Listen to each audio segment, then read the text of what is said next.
Hola, este es Torre de Nube, un podcast dedicado a la lectura de la Biblia como literatura. Es una idea de Carolina Sanín con Tommaso Primni. Yo soy Carolina Sanín.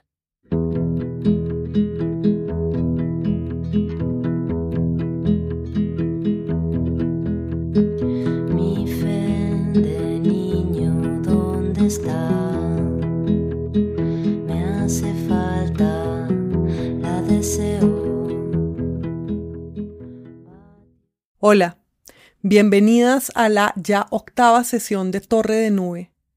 Hoy vamos a estar hablando sobre Moisés, el salvado y el salvador, el guía, el que habla en nombre del otro, el representante. Vamos a estar hablando del liderazgo, de la liberación del pueblo de Israel o su expulsión.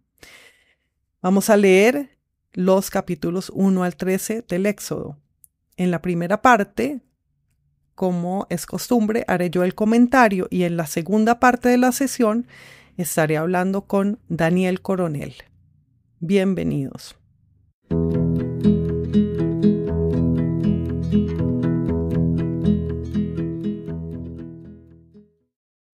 Hola, vamos a estar hablando durante un rato sobre Moisés. Después del libro del Génesis, en el que estudiamos las historias de los patriarcas, después de estudiar la creación y la historia del primer hombre y de la primera mujer, después del libro de Génesis, está el libro del Éxodo, el libro de la salida. El Génesis también es un libro sobre una salida, es el libro sobre la salida del paraíso. Y en el Éxodo veremos la historia de la salida del pueblo hebreo de Egipto, donde ha estado desde que José los hizo bajar desde la tierra de Canaán. Entonces han pasado siglos cuando retomamos la historia y en este caso vamos a estudiar la historia de otro hombre, pero ya no es uno de los patriarcas, ya no es uno de los padres, sino que es un líder político. Y quiero que vean la diferencia de la relación con el tiempo entre el padre que se inserta en una sucesión, el padre que es hijo y a la vez es padre y que mantiene una tradición y mantiene andando el tiempo sucesivo. La diferencia de esto con el líder que se vuelve delegado de Dios, a la vez padre de su pueblo, a la vez repudiado por su pueblo. Y vamos a estar estudiando la primera parte de la historia de Moisés, solamente la salida de Moisés y de los judíos de Egipto. Y entonces, para empezar, yo quería proponer que pensáramos en qué significa salir de una tierra a otra, en las articulaciones entre expulsión y liberación, porque los judíos van a terminar saliendo de Egipto expulsados por el faraón que no quería dejarlos salir a descansar. Estaban cautivos, pero su salida va a ser no la soltada, sino la expulsión de Egipto. Y cómo el pueblo cautivo y cómo lo reprimido y lo sometido termina siendo lo causante de miedo, y volverse causante de miedo es el camino hacia la salida. Pero también quiero que pensemos simplemente en la salida, en qué significa salir de un lugar a otro, estar adentro y luego estar afuera. El pueblo va a salir al desierto, a lo vacío, lo abierto. Y una vez en el desierto va a buscar la tierra prometida. Entonces, el otro concepto en el que sugiero que piensen es en la promesa. Vamos a ver que hay muchas promesas en estos textos que vamos a leer esta vez, que son, pues es el Éxodo de los capítulos 1 al 13. Van a ver que hay muchas promesas e incumplimiento de promesas, y también hay amenazas. Entonces, la amenaza y la promesa, como la afirmación, las afirmaciones de lo que pasará después, la afirmación de que se puede ver un futuro. Lo otro en lo que quiero que piensen es en qué es un líder. ¿Quién es aquel que se convierte en la cabeza de su pueblo y que se convierte en también el representante de su pueblo, pero que puede convertirse en eso precisamente porque es uno ajeno a su pueblo, es singular, está por fuera del pueblo y por eso puede ser su líder y su representante? Y también eso tiene que ver con eso de salir y estar afuera.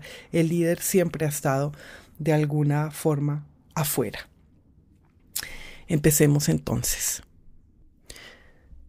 Bueno, entonces tenemos en primer lugar esta introducción que hace el Éxodo sobre la vida de los hebreos en Egipto y la tiranía que sufren. Hay una elipsis desde la primera parte del primer capítulo, en la que menciona quiénes bajaron a Egipto, todas las tribus de Israel. Y dice: luego murieron José, todos sus hermanos y toda aquella generación. Pero los israelitas eran fecundos y se propagaban.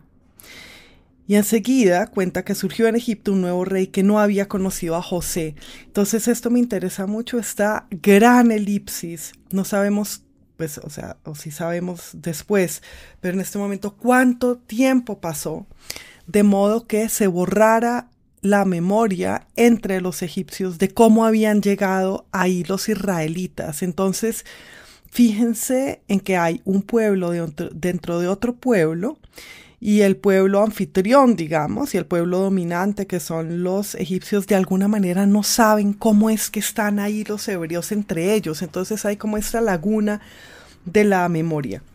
Y este rey, que no ha conocido a José, dice: miren, el pueblo de Israel es más numeroso y fuerte que nosotros. Actuemos sagazmente contra ellos para que no sigan multiplicándose, no sea que en caso de una guerra se alíen también con nuestros enemigos.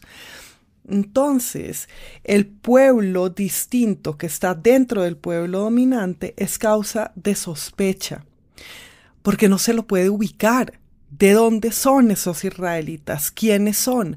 Al no saber quiénes son y al saber que no son de nosotros, se pueden aliar con nuestros enemigos y se pueden volver nuestros enemigos. Entonces vean el recelo con respecto a de dónde es el otro y también a su abundancia, a su ser muchos. Pero ser muchos no solamente es ser numerosos, sino ser múltiples también, ser de muchas maneras. Esta cosa de inubicable, los propagados. Bien. Y entonces oprimían a los israelitas. Les pusieron capataces y los oprimieron con duros trabajos. Y lo que hacían los israelitas en Egipto era construir ciudades. Eran albañiles constructores. En Babel habíamos visto otra construcción de una ciudad, ¿no? La Torre de Babel era también la ciudad de Babel, y aquí vemos otra construcción.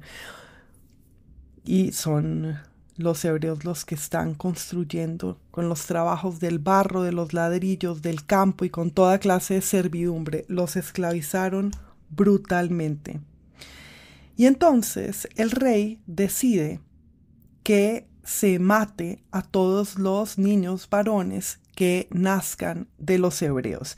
Y les dice a las parteras de los hebreos que se fijen cuando asistan a los partos y si es niño la criatura que nace, lo maten. Y ellas no lo hacen y responden con la excusa de que las mujeres hebreas no son como las egipcias, son más robustas y antes de que llegue la comadrona ya han dado a luz. Entonces vean que la primera fantasía acerca de la fuerza del pueblo que va a poder salir de la esclavitud es la fantasía sobre la fuerza de la madre que pare sola. Vean el desamparo y la resistencia también en esta imagen que se da de los israelitas, que las israelitas mismas, las parteras, dan de ellas al faraón, la capacidad para el nacimiento en soledad. Bien. Bien, entonces el faraón ordenó a toda su gente que arrojaran al río a todo niño recién nacido de los hebreos. Y entra aquí en la historia un río, entra aquí en la historia de el salvado, que será el líder, el agua. Y entonces nace un niñito muy hermoso y su madre lo esconde durante 3 meses. Y luego, no pudiendo esconderlo más, le hace una cestilla de papiro calafateada con betún y pez, lo mete al niño en la canastilla y lo pone entre los juncos a la orilla del río. Vean cómo el arca de Noé, en la que se salva la creación, se ha convertido en la canastilla en la que se salva un bebé que va a salvar a un pueblo. Este bebé que ponen en el río es Moisés. Y la hermana de Moisés se pone a lo lejos a espiar qué pasa con esa canastilla en la que han puesto a su hermanito. Y la hija del faraón, en un momento, baja a bañarse al río y ve la cestita en los juncos y manda una criada para que la recojan. Y abren la canastita y ven que hay un niño que está llorando. Y la hija del faraón se compadece de él y dice: ay, este es un niño de los hebreos. Y entonces la hermana del niño, que está espiando por ahí, se aparece y le dice a la hija del faraón: ¿quieres que vaya y busque una nodriza hebrea para que críe al niño? Y la hermana del faraón dice que sí. Y entonces la hermana de Moisés va y llama a la madre de Moisés para que haga como nodriza de Moisés. Cuando Moisés crece, la nodriza lo vuelve a llevar donde la hija del faraón, que es la que lo ha rescatado, que lo adopta y lo llama Moisés, que significa del agua lo he sacado. Entonces aquí hay varias cosas. Una, todos los niños y las niñas nacemos del agua uterina, del vientre de la madre, que es un mar o es un río. Y el río, ya sabemos toda la simbología del río. El río, además de ser nuestras venas y la imagen de nuestro cuerpo y la imagen de todo recorrido, es la imagen del tiempo también, de la vida misma. Y de ahí ha salido Moisés. Pero lo que más me impresiona a mí de este pasaje es la cantidad de sustituciones y de delegaciones. Hay una mujer que ha tenido un bebé y lo deja, y la hermana del niño, que es como otra madre del niño, que será esta famosa hermana de Moisés, que es Miriam, la hermana del niño lo cuida y luego aparece la hija del faraón y la hermana del niño aparece y le dice que lo puede amamantar una hebrea y esa hebrea es la madre misma del niño. Es decir, la figura de la madre está dividida entre la madre que pare, la hermana mayor, la madre adoptiva que es hija del faraón, la doncella, de hecho, también a la que la hija del faraón manda a la orilla del río a recoger al niño. Hay un montón de mujeres entre las que se distribuye este papel de la madre.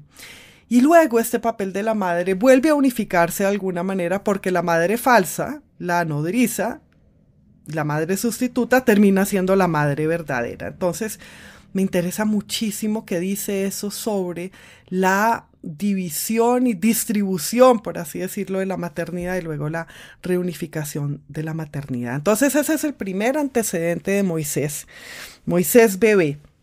Luego vemos a Moisés mayor en otra elipsis y lo vemos en otra escena. Hay una pelea entre no una pelea realmente, sino un maltrato de un hebreo por parte de un egipcio. Moisés ha estado viendo cómo está sometido su pueblo a el yugo de los egipcios y de repente ve la escena en que un egipcio golpea a un hebreo. Y entonces Moisés, dice el texto, miró a uno y otro lado y no viendo a nadie mató al egipcio y lo enterró en la arena. Entonces la segunda escena en la que vemos al líder, la primera es el líder salvado y la segunda es el líder asesino. Moisés comete un asesinato antes de volverse el líder de los israelitas y es un asesinato secreto, lo oculta. Vean esto. Y luego están riñendo dos hebreos y entonces Moisés regaña a uno de los hebreos. Otro día le dice, ¿tú por qué estás pegándole a tu compañero? Y el hebreo a quien regaña le dice, ¿a ti quién te ha nombrado juez sobre nosotros? ¿Piensas matarte como matarse al egipcio? Entonces vean cómo sale a la luz su crimen, pero además sale a la luz con ingratitud. Antes de que se vuelva líder, el niño salvado que se ha convertido en asesino, también se convierte luego en víctima de ingratitud. Y lo que Moisés piensa es, seguramente la cosa se sabe. Su secreto, que es su culpa, ha salido a la luz. El que se convertirá en el líder de todo su pueblo es un culpable que ha querido ocultar su culpa. Y en ese ocultamiento de la culpa y en ese asomarse de la culpa está, fíjense, sucede o se hace ver el no reconocimiento, la ingratitud y el rechazo. Y después hay otra escena. Moisés entonces huye del faraón por miedo a que esto se sepa y lo maten porque se sepa que ha asesinado a un egipcio. Y entonces huye y se refugia en el país de Madián. Y un día está sentado en un pozo y van las hijas del sacerdote de Madián a sacar agua del pozo y vienen unos pastores y las echan y Moisés las defiende. Entonces vean el tercer acto del salvado. Ya hemos visto, es salvado, es asesino, es víctima de ingratitud, es prófugo y luego es defensor de mujeres. Finalmente se casa Moisés con una de esas chicas que se llama Sephora y Sephora tiene un hijo al que le ponen Gersón y ya tenemos entonces a el joven patriarca Moisés, a Moisés que se ha casado y tiene un hijo y entonces ya va a empezar su historia pública. ¿Y cómo empieza? Empieza con que Dios se acuerda de su pueblo. Acuérdense que hemos visto más de una vez que el clamor de la tierra sube a Dios. Dice que como los israelitas gemían y se quejaban de su servidumbre, el clamor de su servidumbre subió a Dios, y Dios escuchó sus gemidos y se acordó de su alianza pactada con Abraham, Isaac y Jacob. Dios se fijó en los israelitas y reconoció. Entonces vean que cada cierto tiempo Dios reconoce a su pueblo y se acuerda de que ha establecido la alianza con ellos, esa alianza que se ha renovado una y otra vez. Esa alianza que no basta con que se haga una vez, ¿no? Que hay que seguirla afirmando y seguirla renovando y seguirla ratificando, que eso me interesa mucho porque es una manera también de ver el tiempo, como nada continúa por inercia en el tiempo, y sigue vivo y sigue igual en el tiempo, sino que hay que recordarlo y repetirlo. Bueno, pero el caso es que una vez más sucede esta repetición, este acto en que Dios se fija en su pueblo y lo reconoce. Y entonces aparece la divinidad ante Moisés. Moisés pastoreaba el rebaño de su suegro Jetro, sacerdote de Madián. Trashumando con el rebaño por el desierto, llegó hasta Horeb, la montaña de Dios. Allí se le apareció el ángel de Yahvé en una llama de fuego en medio de una zarza. Moisés vio que la zarza ardía, pero no se consumía. Y Moisés pensó, voy a acercarme para ver este extraño caso, ¿por qué no se consume la zarza? Entonces tenemos que la divinidad se presenta en forma de un prodigio. Y el prodigio particular en el que se presenta es lo que arde, pero no se consume, es decir, no se acaba. Los prodigios, los milagros, son violaciones de la ley, son las más altas violaciones de la ley porque son las violaciones de la ley natural. Vean que tenemos a este hombre que ha violado la ley matando a un egipcio, que ha de alguna manera escapado a su destino también con una violación que es la salvación, y ahora asiste a este prodigio que es una violación de la ley natural, lo que arde pero no se consume. ¿Qué significa? Traten de evocar en su imaginación esta imagen de la zarza que arde sin que se acabe, sin que se achique y se convierta en ceniza y en polvo, se queme. Significa que no se pasa al instante siguiente, ¿no? Significa la detención del tiempo, nuevamente. Significa, pues, un presente que se queda en el presente, pero además es un presente de iluminación y ardor. Que esté ardiendo la zarza significa luz y significa calor y significa movimiento. El fuego se mueve, sin embargo el tiempo no se mueve. Y además me interesa mucho que Moisés se acerque a la zarza para ver qué es lo que pasa. Entonces vemos esta otra cosa del líder que es su curiosidad. Voy a acercarme a la zarza, etc. Además el líder que habla consigo mismo, ¿no? Que se propone y de repente entonces oye una voz que lo llama en medio de la zarza. Moisés, Moisés, y él respondió, aquí estoy.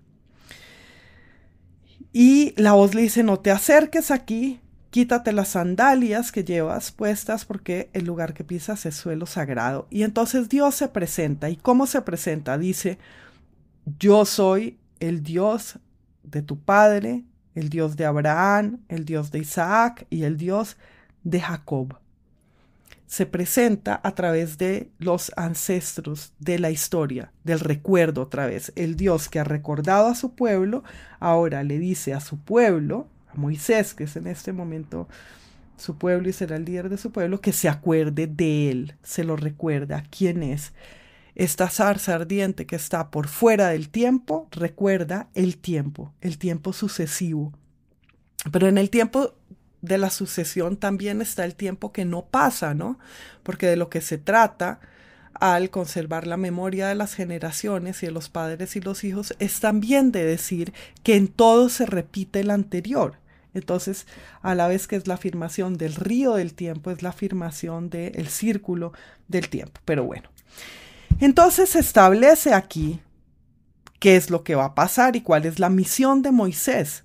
Y en este momento, de este ardor de la zarza que da paso a la voz de la zarza, se establece un nuevo nacimiento de Moisés. Moisés, que ha sido sacado del agua, ahora de alguna forma es sacado del fuego de esa misma zarza. Dios le dice, he bajado para librar a mi pueblo de la mano de los egipcios y para subirlo de esta tierra a una tierra buena y espaciosa, a una tierra que emana leche y miel, el país de los cananeos, de los hititas, de los amorreos, de los pericitas, de los givitas y de los jebuseos. Entonces lo primero que enuncia es la promesa de otra tierra. Hay una tierra de leche y miel, pero además vean qué interesante cómo la describe. Por un lado, mana leche y miel, es una madre nutricia. La leche sale de la madre, la miel de las abejas laboriosas, ¿no? Entonces vean esas dos cosas, la leche y la miel, que constituyen la tierra prometida, la madre y las abejas, y del otro lado define ese país diciendo que es de los cananeos, de los hititas, de los amorreos, de los pericitas, de los givitas y de los jebuseos. Y una y otra vez se repetirá esta definición de la tierra prometida. O sea, la tierra que se promete, además de ser una tierra que nutre y alimenta con dulzura, es una tierra de otros. Y no solo de otros, sino de muchos otros. Esa tierra está llena.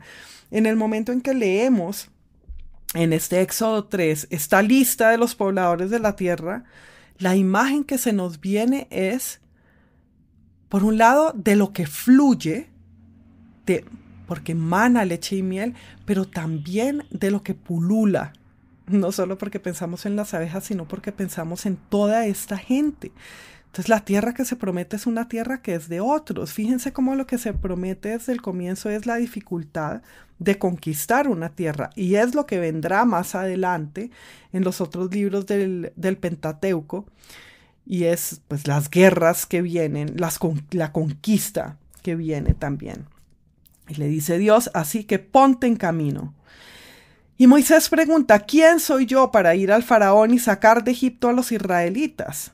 Porque pues los debe sacar para ir a la tierra prometida. Y entonces Dios le dice, yo estaré contigo y esta será la señal de que yo te envío. Cuando hayas sacado al pueblo de Egipto, daréis culto a Dios en este monte. Entonces hay una promesa mutua. Dios promete una tierra y Moisés debe prometer el culto a ese Dios. Y bueno, para el cumplimiento de esas promesas se necesita la liberación. ¿Y qué es la liberación? Pues el doblegamiento de la voluntad del opresor, que es el faraón. Entonces Moisés tiene que ir a convencer al faraón. Antes de ir, oyeron que preguntó, ¿quién soy yo para ir? Y enseguida es Dios el que revela quién es Dios. Entonces, Moisés le ha preguntado, si cuando vaya a los israelitas y les diga, el Dios de vuestros padres me ha enviado a vosotros, ellos me preguntan, ¿cuál es su nombre? ¿Yo qué les responderé? Y Dios entonces le dice a Moisés, yo soy el que soy. Y añade, esto dirás a los israelitas, yo soy, me ha enviado a vosotros. Y entonces empieza una de las cosas que me interesa más en esta parte del Éxodo, en la parte de la salida, que es nuevamente la delegación. Dios delega en Moisés la guía del pueblo que los va a sacar de Egipto. Moisés se tiene que servir de Aarón. Dios va a estar con Aarón y con Moisés. Vean todas estas representaciones que hacen, de alguna manera, reflejan la que vimos antes, que es la de las mujeres en el papel de madres de Moisés, ¿no? Pero además sucede algo muy singular aquí, que es las citas. O sea, Moisés va a decirles, yo soy, me envía. El nombre de Dios es, yo soy el que soy. Al decir yo, citando las palabras de Dios, Moisés va a decir yo, es decir, va a estar enunciando la primera persona. Entonces Moisés también va a estar imbuido de Dios y hablando, y Dios va a estar hablando por su boca, diciendo yo. Entonces se forman todos estos juegos de citas. Dirás a los israelíes, yo no sé qué, pero ese yo es el yo de Dios por la boca de Moisés. Entonces fíjense en todos estos actos de representación y de actuación también, como si Moisés fuera el actor el autor de cuyas líneas es Dios, ¿no? Bueno, y fíjense también en ese nombre, en el nombre yo soy, en el nombre que enuncia la existencia. Tenemos la aparición, la apariencia, que es presencia, que es una zarza que arde. Tenemos esa imagen, la zarza que arde y no se consume. Esa imagen que de hecho no es imagen, es pura presencia. No está delegada de un ser que proyecta una imagen, sino que es esa presencia, la aparición. Y luego tenemos el nombre, que es la enunciación de la existencia. También quería que se fijaran en otra cosa, en los verbos de lo que va a suceder al comienzo de esta charla, este monólogo. Les sugerí que pensaran en el verbo salir y la acción de salir. Piensen ahora también en subir, porque ir a la tierra prometida es subir, así como ha sido bajar a Egipto. Entonces el pueblo debe salir y debe subir. Y uno se puede preguntar, pues en qué momentos de la vida de uno, o en qué circunstancias, o en qué aspectos de la vida de uno sale y sube. Y también, ¿qué es estar con Dios? Si Dios le dice, no te preocupes, yo voy a estar contigo. ¿Cómo es esa compañía? Esa compañía de la divinidad que además va a hablar por la boca de uno. Y además, en este caso, va a hablar por la boca de Moisés, que es que es tartamudo, que no habla bien, y que así lo manifiesta.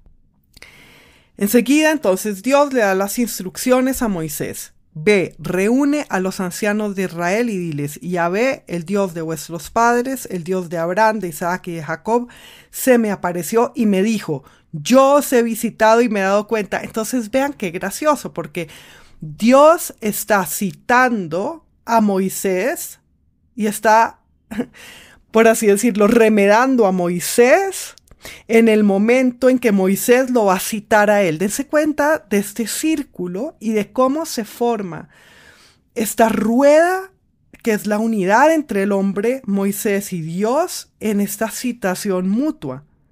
Diles a los hebreos, Dios se me ha aparecido y ha dicho, yo los he visitado. Entonces la cita en la cita en la cita, que en últimas une al profeta y a el Dios que lo inspira, los une en el discurso. Entonces, luego Dios le dice que después de presentarse a los ancianos de Israel, debe ir con los ancianos de Israel a donde el faraón, a decirle, Yahvé, el Dios de los hebreos, se nos ha aparecido y ahora tenemos que hacer un viaje durante 3 días por el desierto para ofrecer sacrificios a Yahvé. Esto es lo que Moisés le va a pedir al faraón y que va a conducir a su liberación y a la liberación de los israelitas. Es, déjanos ir al desierto durante 3 días a ofrecer sacrificios a un Dios que se nos ha aparecido. Entonces vean que en esta petición al faraón de que los deje salir a adorar al desierto, está ya la afirmación de tenemos un Dios y ese Dios nos ve, ese Dios se nos apareció. Hay esa afirmación de singularidad. Bueno, Dios además le dice a Moisés que cuando pase todo lo que va a pasar, el faraón, el pueblo de Israel va a obtener el favor de los egipcios, de modo que no saldrá con las manos vacías, sino que van a despojar a todos los egipcios. Pero ojo, todo esto todavía no está sucediendo. Todo esto está sucediendo hasta ahora en la conversación entre la voz de la zarza ardiente y Moisés. Y esta es otra de las cosas increíbles, buenísimas del Éxodo y de otras partes de la Biblia también, es cómo sucede varias veces los acontecimientos y varias veces el texto te da la imagen, una vez como plan, una vez en futuro y otra vez en presente, y luego muchas veces como recuerdo. La repetición de un acontecimiento, todavía no estamos en el acontecimiento, estamos en el plan del acontecimiento, en las instrucciones del acontecimiento. Todavía están hablando Dios y Moisés y sin embargo ya sabemos lo que va a pasar, que al final van a estar liberados y van a despojar incluso a los egipcios. Entonces no solo se van a liberar, sino que se van a liberar con riquezas. Pero bueno, seguimos en la conversación y en esa conversación recuerden la posición de nuestro líder Moisés, que está pues con dudas de si él va a ser capaz de hacer lo que se le encarga que haga, porque no tiene poder justamente, no sabe hablar además, y entonces Dios le enseña unos milagros. Le dice, ¿qué tienes en la mano? Y Moisés dice, un cayado. Y Dios le dice, tíralo al suelo, y Moisés lo tira al suelo y el cayado se convierte en una serpiente. Y entonces aquí está el milagro de animación. Algo inanimado se vuelve animado. Luego Dios le dice, métete la mano en el pecho. Moisés lo hace y saca la mano y la saca cubierta de lepra y luego la vuelve a meter al pecho por instrucción de Dios y la saca y está curada. Es el milagro de la restitución, ¿no? Y en tercer lugar, le dice, tomarás agua del río y la derramarás en el suelo y el agua que saques del río se convertirá en sangre sobre el suelo cuando estés ante el rey. Es el milagro de la transubstanciación. Entonces vean esos tres hechos milagrosos que son la animación, la restauración y la transubstanciación. Y son los milagros que Dios le dice a Moisés que Moisés puede hacer. Y sin embargo, aquí parece que en la demostración no está el milagro de la transubstanciación. Está el de la serpiente, sucede ahí efectivamente que el cayado se convierte en serpiente. El de la lepra también, la mano se enferma y luego se sana. Pero el agua del río no se convierte efectivamente en sangre, porque el agua del río no está ahí con ellos y porque además es muy grande y fluye y pasa por muchos lugares, sino que sucede solo en la palabra. Dice Dios, si todavía no te creen, cuando hayas estas dos cosas, vas a transformar el agua del río en sangre. El agua que saques del río se convertirá en sangre sobre el suelo. Vean que es distinto entonces lo que se puede ilustrar con un ejemplo vivo y lo que queda y se promete, pero queda pendiente, ¿no? Siempre queda pendiente una parte en la que hay que creer, que no está demostrada ante los ojos. Y entonces Moisés es ahí cuando dice, yo nunca he sido hombre de palabras, soy torpe de boca y de lengua, y Dios le dice, yo estaré en tu boca, y Moisés entonces insiste, y esto también es súper sorprendente porque Moisés no está deslumbrado por la zarza ardiente, Moisés está teniendo una conversación con esa voz, y de hecho le está diciendo, no puedo, por favor, dame más, y le está diciendo, por favor, envía a otro. Por favor, no me des lo que me estás dando, de hecho. Entonces es un poco Jonás, ¿se acuerdan que ya habíamos hablado de Jonás, el profeta que no quería hacerlo? Entonces vean la renuencia del líder también.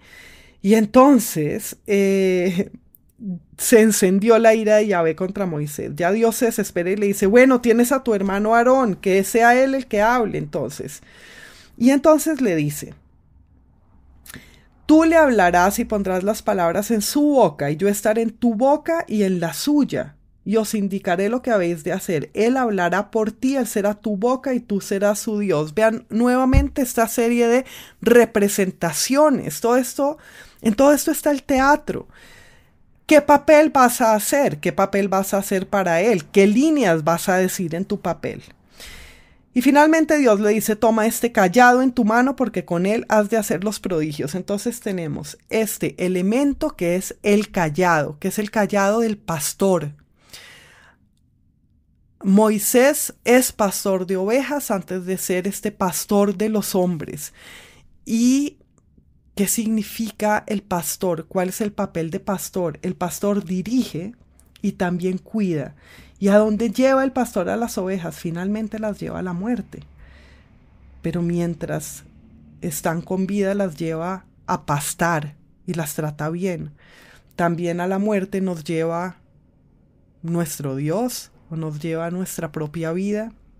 Bien. Y es el cayado, el bastón, el elemento con el que Moisés ha de hacer los milagros, es decir, con el que va a comandar la ley. Moisés, que después va a recibir la ley en un episodio que no trataremos en esta sesión.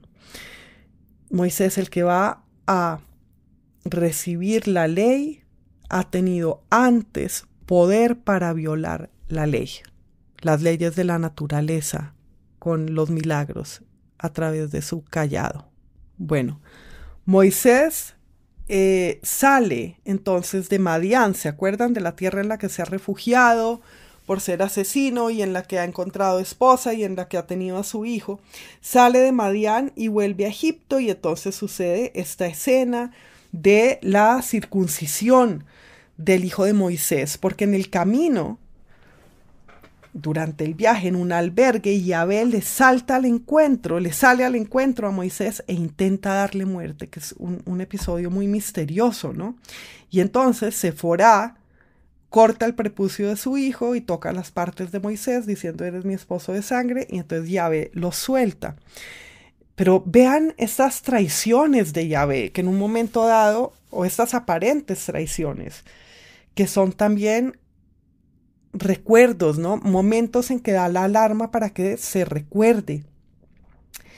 Y bueno, el caso es que Moisés finalmente llega a Egipto y se entrevista con el faraón y le dice lo que ya lo hemos visto decirle en la imaginación cuando Dios le ha dicho a Moisés lo que debe decir. Ya hemos visto esta escena que ahora tiene lugar ante nuestros ojos, y esto es importante para mí porque esta es precisamente la constitución de la promesa.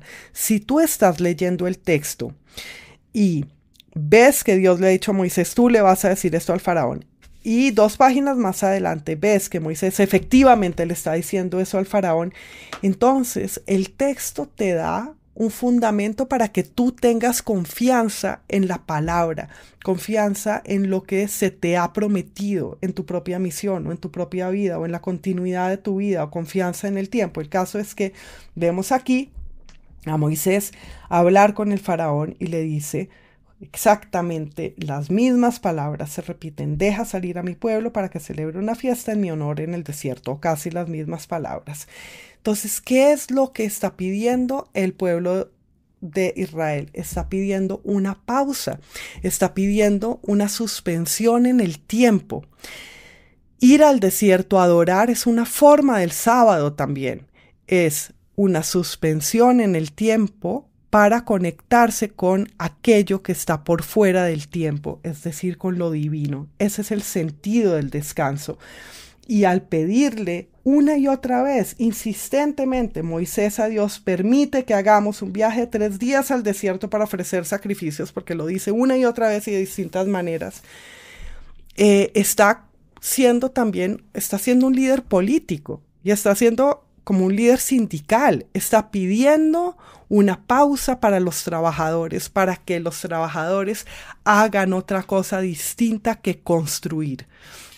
Entonces vean estas 2 imágenes. Los israelitas hacen las ciudades de los egipcios y los israelitas piden ir al espacio vacío donde no hay ciudades para encontrarse en ese espacio sin construcción con su propia divinidad, con su Dios Yahvé.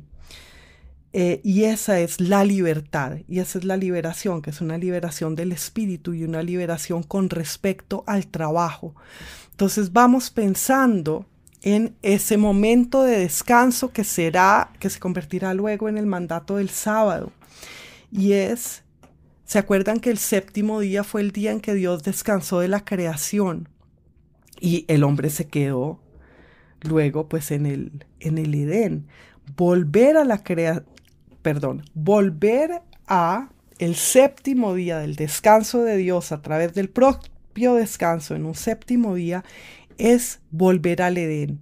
Y ese Edén al que se vuelve es el vacío del desierto. El desierto es el jardín, en la suspensión del tiempo en el que la criatura mortal se encuentra con su creador eterno.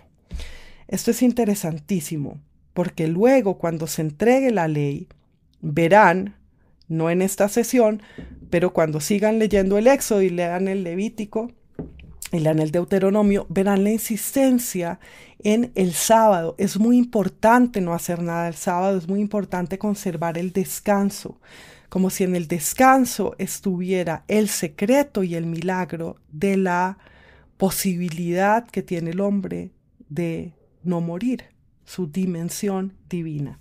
Pero volvamos a esto. Entonces Moisés le pide al faraón que los deje salir durante 3 días y el faraón dice: ¿Por qué quieren apartar al pueblo de sus trabajos? Lo primero que se preocupa, pues le preocupa es la productividad del pueblo. Vuelvan a sus tareas y dice, ahora que son más numerosos que los nativos del país, quieren que interrumpan sus trabajos. Entonces vean esto. Además, los israelitas, los oprimidos son más que los opresores. Y esto nos puede parecer sorprendente, ¿no? Porque como que la primera imagen que tenemos de esta orden de las cosas es que la sociedad anfitriona, por así decirlo, fuera mucho más grande que el pueblo que se ha insertado en ella, pero no, lo que ha pasado es que el pueblo que está adentro de los anfitriones y oprimido por ellos es mucho mayor. Y luego nos damos cuenta de que eso que nos sorprende no debería sorprendernos porque ese es siempre el caso. Los pobres son muchísimo más que los ricos. Y entonces, bueno, entonces el faraón les dice que no los va a dejar salir.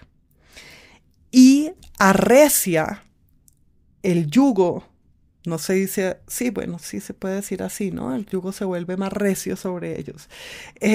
Intensifica el yugo sobre ellos. Y entonces no les da los ladrillos con los que ellos deben construir, sino que hacen que ellos mismos consigan la paja para hacer los ladrillos. Da la orden a los capataces y a los inspectores, no proveáis como hasta ahora de paja al pueblo para hacer ladrillos, que vayan ellos mismos a recogerla. Entonces está esto de ampliar, no solo intensificar el trabajo y hacerlo más difícil, sino ampliar las funciones. Ya no se les va a dar nada para que hagan algo con eso, sino que deben conseguir la materia prima también. Vean qué hay en eso, ¿no? En ese no dar. Pero vean que a la vez esa intensificación del trabajo, lo que está haciendo, que nunca me había dado cuenta, sino ahora es definiendo al pueblo de Israel como creador también. Ya no les vamos a dar la paja para que hagan ladrillos, tienen que conseguir esa paja, o sea, tienen que ir a las raíces y crear desde ahí. Y da la orden el faraón, abrúmenlos de trabajo, que estén ocupados y no hagan caso de palabras vanas. Entonces quiere oprimir al pueblo por medio de ocuparlo, de llenarlo de trabajo, de aturdirlo con el trabajo. Fíjense en esta oposición entre trabajar duramente y escuchar. Un pueblo oprimido y ocupado y abrumado con el trabajo no va a escuchar palabras vanas. Por un lado está la ocupación y por otro lado está el oído. Eso me lleva al desocupado lector de Cervantes, ¿no? Al que se dirige Cervantes en el prólogo de su Quijote. El que puede leer y el que puede escuchar es el que está desocupado, porque no solo está sin trabajar, sino que no está ocupado, no está abrumado con cosas adentro, sino que está desocupado, como está desocupado el desierto. Y ahora me pregunto si un jardín está ocupado o está desocupado. ¿Cuál es la ocupación o la desocupación del jardín? Y pienso en otras cosas también. Nuestro pecho está ocupado por nuestro corazón o nuestro corazón es la constancia de el vacío y la desocupación en nuestro pecho. Pero bueno, no me distraigo más con esto. Y vamos a ir a el relato de la conversación de Moisés con el faraón, que será el relato de las plagas. Pero antes, otra cosa, el pueblo se levanta contra Moisés, que es su nuevo líder, este líder que les ha aparecido, pues porque lo que ven que es el efecto de la acción de Moisés es que los están oprimiendo mucho más y ahora les toca conseguir la paja además. Entonces, está este acto también, este acontecimiento en el camino del líder, ¿no? Nuevamente la ingratitud del pueblo y la insurrección del pueblo. Pero bueno, Dios le dice a Moisés nuevamente, di a los israelitas, yo soy Yahvé, yo sacaré de los duros trabajos. Vean esta afirmación de quién es Moisés, de que Moisés es el elegido y el llamado y está con el mismo Dios y Dios está en él y en un momento dado es el mismo Dios. Hay algo en esta divinidad de Moisés, en estos no juegos de palabras, pero en estas particularidades del discurso y de la citación que me hace pensar que Moisés ya era, bueno, de muchas maneras Moisés es el Jesús antes de Jesús, ¿no? Pero no solo porque va a ser de alguna forma el maestro de un pueblo, etcétera, y va a llevar la ley, Moisés la vieja ley, y luego llevará a Jesús la nueva ley, y tal, sino también en la divinidad de su humanidad. También me hace pensar que en la historia de Moisés, ya está esta afirmación de la divinidad del hombre, de que el hombre es Dios. Yahvé dijo a Moisés, dice el Éxodo 7, mira, yo te hago un Dios para el faraón y tu hermano Aarón será tu profeta.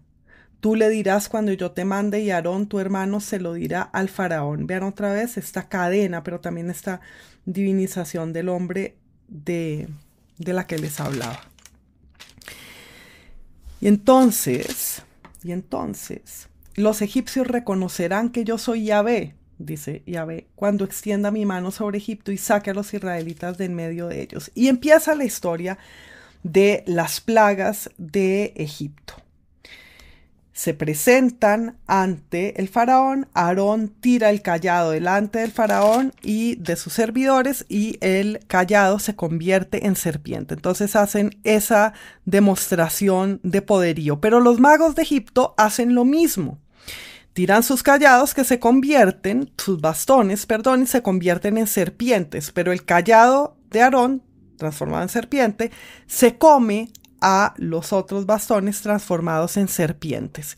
Y entonces, miren qué pasa aquí, qué quiere decir eso, sobre el poder de unos y el poder de otros y la fuente distinta del milagro del cayado que se convierte en serpiente de Aarón y el cayado que se convierte en serpiente de los magos. La diferencia del significado cuando el signo es el mismo. Bien. A continuación viene la primera plaga. Y la primera plaga es que el agua se convierte en sangre. Yahvé dice, así conocerás que soy Yahvé, con el cayado golpearé las aguas del río y se convertirán en sangre. Y aquí ya se confunde esa primera persona. ¿Quién está hablando cuando habla Yahvé? ¿Está hablando Moisés? ¿Está hablando Aarón en boca de Moisés? Nuevamente esta cadena de sustituciones. El caso es que Yahvé le dice a Moisés, di a Aarón que tome el cayado y extienda su mano sobre las aguas de Egipto, después de que ha dicho, les dirás, Yahvé, el Dios de los hebreos. Vean que todo lo conocemos por citas antes de que lleguemos a la escena propiamente. Es como si todo lo conociéramos ya a través de la tradición que lo cuenta y lo repite durante generaciones antes de llegar a la escena, y como si ese recuento de generaciones nos hiciera remontarnos hasta estar presentes en la escena. Pero primero tenemos que escuchar la historia prometida y antes de ver la escena y llegar a la historia recordada. Por eso esto es difícil, está siendo difícil para mí decir exactamente qué es lo que quiero decir con la cita de la anticipación y luego la cita recordada y en medio la escena a la que asistes. Pero es que precisamente yo creo que el efecto que se busca con esto es que nos perdamos en el tiempo, nos confundamos entre lo que está por venir y lo que ya pasó, precisamente para que podamos salir del tiempo y experimentar esa dimensión nuestra que no está en el tiempo sucesivo, y esto es posible gracias al texto.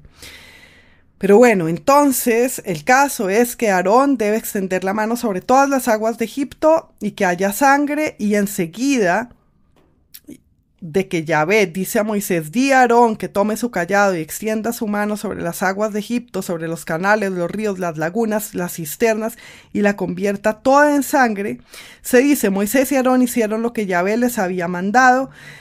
Aarón alzó el cayado. Entonces vean esa yuxtaposición, no habría por qué repetirlo seguido uno del otro, una como instrucción y la otra como cumplimiento, pero así se hace. Y lo que tienes que creer en últimas entonces es que también la promesa de la tierra prometida se va a cumplir como se cumplen en el texto las cosas. Lo que pasa es que pues, se podría cumplir tal vez en el texto y no en la realidad, pero bueno, ese es otro tema. Bueno, entonces la primera plaga, el agua se convierte efectivamente en sangre y los magos del faraón lo pueden imitar y también pueden convertir el agua en sangre. Luego viene la segunda plaga, que es la de las ranas.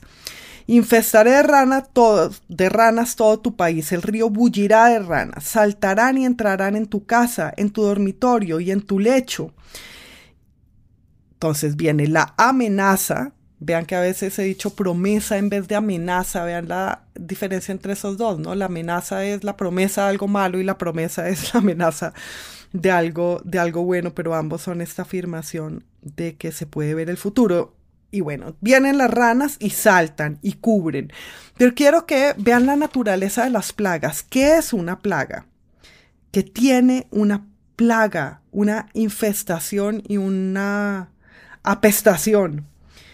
Tiene la abundancia. Las plagas son abundantes y son invasivas. Son cosas que de repente aparecen donde no deben estar. La sangre en el lugar del agua, las ranas en el lugar de nada, del aire, las ranas en las habitaciones. Y también pensemos en esta acción de lo que pulula. Las ranas van a saltar. Piensen en la imagen de la infestación, de lo que invade todos los orificios, de lo que se mete. Ya hemos hablado de salir. Lo que quieren los hebreos es salir. Y acá vamos a ver lo que de repente entra donde no debe estar.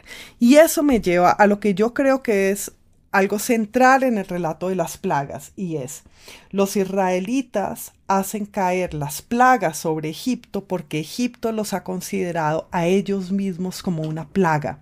Vean que empezamos el relato enunciando el temor que los egipcios, que el rey de Egipto tiene de los hebreos porque se han multiplicado mucho y son y no son ellos. Es decir, son de alguna manera una invasión y una invasión que ha crecido. Entonces vean cómo ellos mismos han sido considerados una plaga y entonces muestran la plaga. Es decir, la plaga es metafórica también de ellos mismos. Bueno, y entonces el faraón llama a Moisés y le dice: pídanle a Dios que aparte las ranas de mí. Y los dejaré salir mañana. Y entonces Moisés hace que se aparten las ranas y que mueran todas las ranas y las juntan en montones y el país apestaba, pero el faraón no cumple su promesa. Y no voy a repasar lo que pasa en cada una de las plagas. Voy a resumirlo diciendo que muchas veces el faraón, asustado por el efecto de la plaga que sea, promete: sí, los voy a dejar salir, y luego se obstina su corazón. Y en algún momento se dice que Dios endurece el corazón del faraón.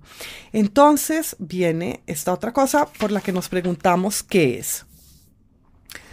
¿Por qué Dios endurece el corazón del faraón de modo que el faraón no cumpla su promesa? Porque en este relato de las promesas que se cumplen, de lo que se anticipa y luego sucede, también puede pasar que se obstine el corazón y no cumpla. Y así haga que lo que se ha afirmado que se va a hacer, pues no se haga. Es decir, que el hombre no sea capaz de ver el futuro. ¿Me entiendes? Cuando uno incumple una promesa, está desdiciendo de su propio poder sobre el tiempo, es decir, de su propia divinidad. está diciendo que efectivamente lo que dijo, su palabra, lo que dijo que iba a pasar, no pasa. Y me interesa mucho que eso se defina como endurecimiento del corazón. Y entonces nos preguntamos también por qué Dios quiere endurecer el corazón del faraón para que el faraón una y otra vez les diga, no, no los dejo salir. Y entonces tenga que mandar una nueva plaga. Y es como si Dios deseara y se complaciera en la variedad. Esa variedad de las plagas, de su forma y de su acción, es el tiempo mismo y es la narrativa. Hay entonces, por parte de Dios, parece haber una voluntad de narración, de que haya historia. No habría historia, o habría mucho menos historia, si fuera los israelitas estaban esclavizados en Egipto, el faraón no los quería dejar salir a adorar, entonces Dios mató a todos los primogénitos y los dejó salir, que es lo que va a pasar al final. No, tiene que haber antes todas estas otras formas de presión y de amenaza y de miedo, porque este despliegue de la narrativa es también el despliegue de la creación misma de Dios. También podría decir uno, pues en primer lugar no esclavizar a los israelitas para que no se tengan que liberar. O podría decir, en primer lugar, pues no crear al mundo, porque si Dios ya es completo en sí mismo, no tiene que hacer la creación llena de aparentes imperfecciones. Y entonces ese es el misterio, que es ¿por qué existe el mal? Que es exactamente la misma pregunta de por qué existe el tiempo. ¿Por qué existe el sufrimiento? Es por qué existe el tiempo. Y es también por qué existe la variedad. ¿Por qué se necesitan 10 plagas en vez de una? Y por qué una y otra vez Dios quiere endurecer el corazón del faraón. Después de la plaga de las ranas, viene la plaga de los mosquitos. Pero yo quiero que lean luego la peculiaridad de cada una. Las ranas llegan y empiezan a saltar y cubren el país de Egipto. ¿Cómo surgen los mosquitos? Aarón golpea el polvo de la tierra y se convierte en mosquitos. Entonces vean que se ve esa transformación del polvo precisamente en mosquitos, y podríamos hablar luego del polvo del que estamos hechos, el polvo además que significa la disolución de todas las cosas y que significa el tiempo mismo, pero es que todo esto nos da para hablar infinitamente de mil cosas. Pero bueno, simplemente miremos el polvo transformándose en mosquitos, y esa no la pueden imitar los magos de Egipto. Hasta ahí llega el remedo de los magos, que sí pueden convertir el agua en sangre y sí pueden hacer aparecer un montón de ranas que saltan, que llegan a saltar, pero no sacarlo vivo de lo no vivo. Luego viene la cuarta plaga, que son los tábanos, que Dios envía y hace distinción entre los israelitas y los egipcios para que los tábanos no piquen a los israelitas, no estén donde ellos están, sino solo a los egipcios. Entonces vean que está este otro elemento en las plagas, que es la discriminación. Las plagas son para los egipcios y no para los israelitas. Y vean la imagen que eso suscita, los israelitas salvados una y otra vez de las plagas, y eso ante los ojos del opresor, el faraón. Las plagas, nuevamente las invito a que se pregunten qué son. Es lo extraño, lo que invade, lo que agrede y lo que es mucho. La plaga es lo que se multiplica también, pero ya hemos visto que la multiplicación, el multiplicaos, y van a ser como las arenas del mar, es también la bendición.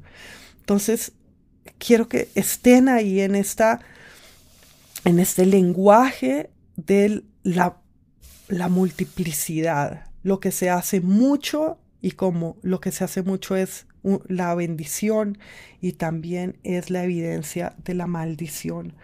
Bueno, luego viene la muerte del ganado, también se salvan los ganados de los israelitas. Luego las úlceras que cubren el cuerpo de los egipcios también, que me interesa cómo se produce, porque Aarón debe tomar 2 puñados de hollín del horno y echarlo al aire, y ese hollín del horno se convierte en polvo fino que cae sobre el país de Egipto y origina las úlceras. Entonces vean también los movimientos de magia, de milagro, de el obrador de los prodigios, de Aarón, ¿no? Y cómo una cosa se transforma en otra, y luego viene la granizada. Y el faraón sigue negándose a dejar a los israelitas descansar. Y sigue afirmando su poderío. Vean el poderío del faraón, que es negar y cerrar.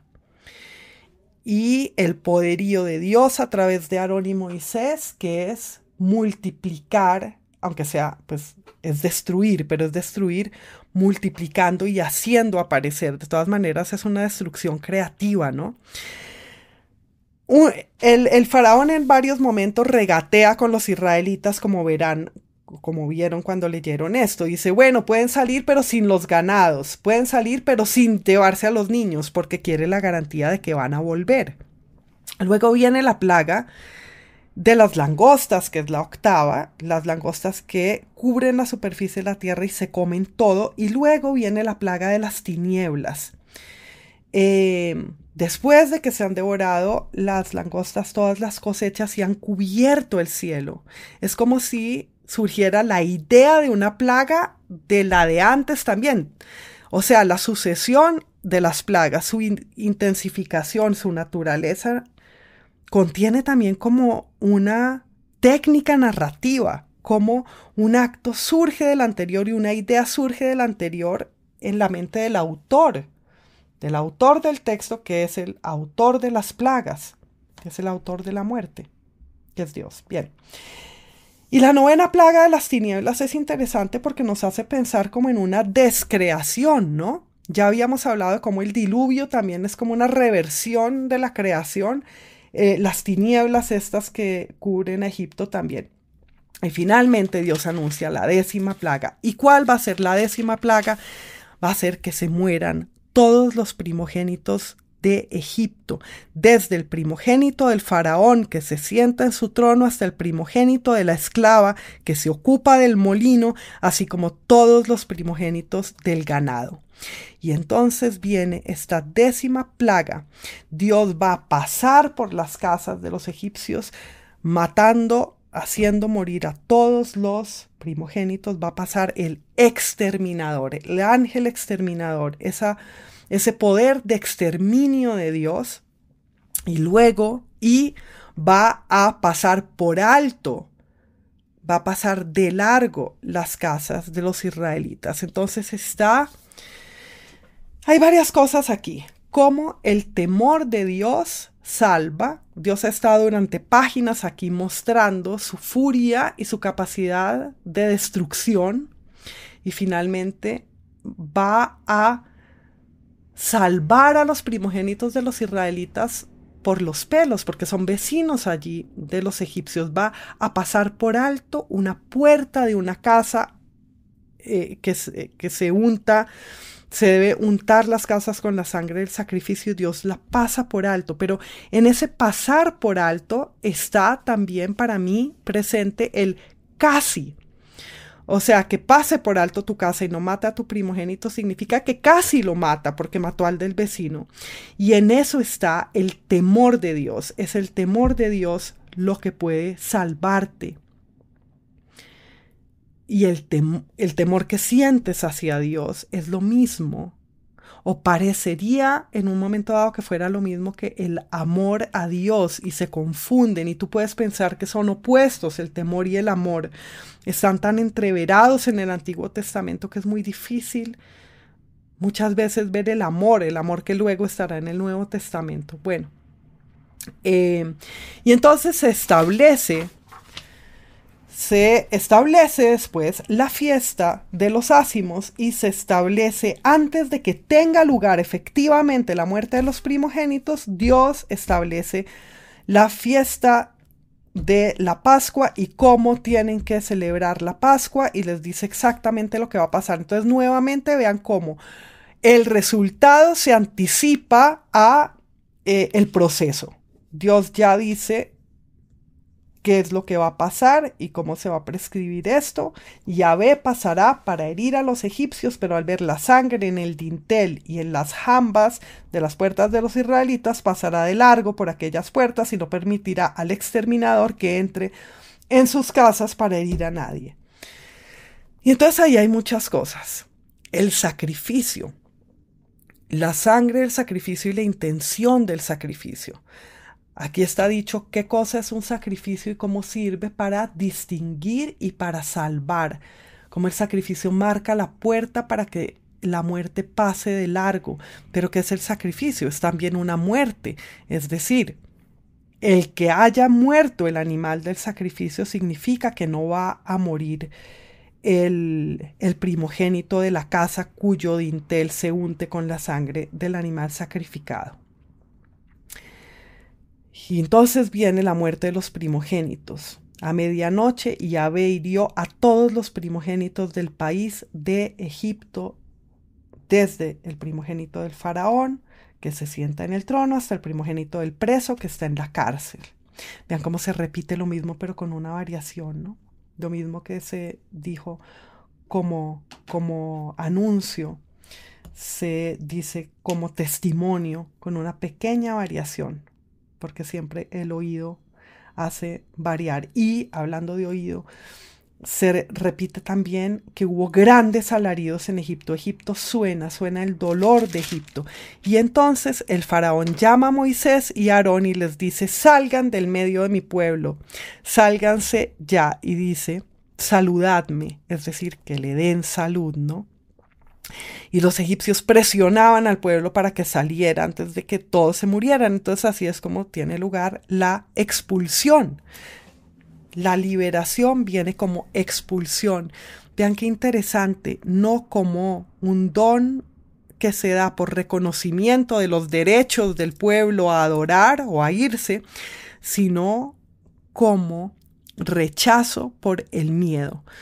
Nuevamente los israelitas se han mostrado ellos mismos como una amenaza para que los echen. Y entonces salen muchos. Y entonces se habla nuevamente de la ley de la Pascua. Fíjense cómo se establece una fiesta y sus particularidades antes de que Moisés vaya en el desierto a recibir la ley. Yahvé dijo a Moisés y a Aarón: esta es la ley de la Pascua. Y entonces aquí vienen todas las normas de la Pascua en el capítulo 12. Quién lo comerá y quién no, etcétera. Y qué es lo que la Pascua conmemora: que Dios pasó. Un paso, un pasar. Y ese pasar nos recuerda el soplo de Dios sobre las aguas, que aletaba sobre las aguas al comienzo de todo, pero también el soplo que da vida y otro, y también a Dios paseándose por el jardín a la hora de la tarde en el Génesis, pero también este paso de la muerte y este paso de la muerte que uno y otro día nos pasa por alto mientras estamos vivos, ¿no? Finalmente quiero decir una última cosa. Cuando Dios está dando las instrucciones de la Pascua, da las instrucciones del sacrificio. Y lo que se establece es que es de Yahvé todo primogénito, todo primer nacido de tu ganado, si es macho, pertenece a Yahvé. Rescatarás también todo primogénito entre tus hijos. ¿De qué se trata eso? Y luego dice: yo sacrifico a Yahvé todo primogénito macho del ganado y rescato todo primogénito de mis hijos. Significa pues que no vas a matar al niño que te nazca, pero vas a matar un animal en su lugar. Es decir, con la economía del sacrificio viene también una economía de la sustitución. Ya vimos a las madres sustitutas, luego al sacerdote que es el sustituto de Dios, a Aarón, y a Moisés, el líder que también es el sustituto de Dios. Y en el sacrificio también hay un sustituto. Uno muere en vez del otro.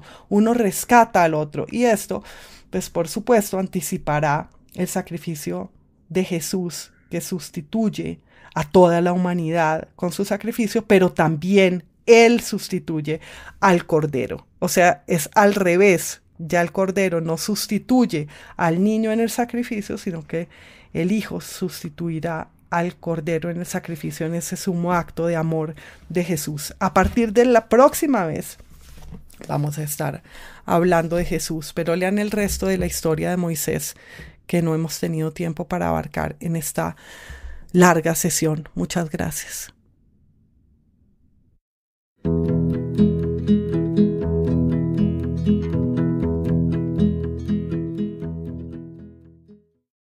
Al escuchar la grabación de mi comentario sobre el Éxodo y sobre Moisés, me di cuenta de la abundancia de mis muletillas y lo molestas que son.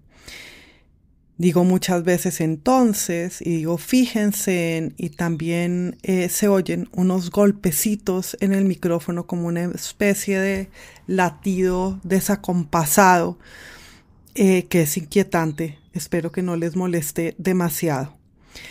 En la próxima sesión de Torre de Nube, que será la 9ª, hablaremos de Jesús. Y así será hasta la sesión 11ª, que será la última. Entonces vienen 3 sesiones, todas sobre el Nuevo Testamento.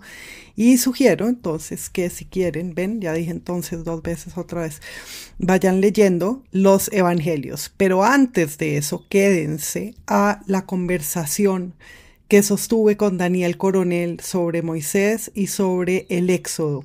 Además, en esa conversación no solo habló Daniel de los capítulos 1 al 13, sino también de cosas que pasan después en el Éxodo y en la historia de Moisés y su pueblo.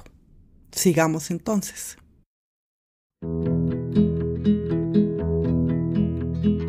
La edición y la asesoría son de Jorge Caraballo. El diseño gráfico de Nicolás Consuegra. La canción es 4 de Suárez, cantada por Rosario Blefari, con letra de Rubén Darío. Mi fe de niño, ¿dónde está? Me hace falta, la deseo.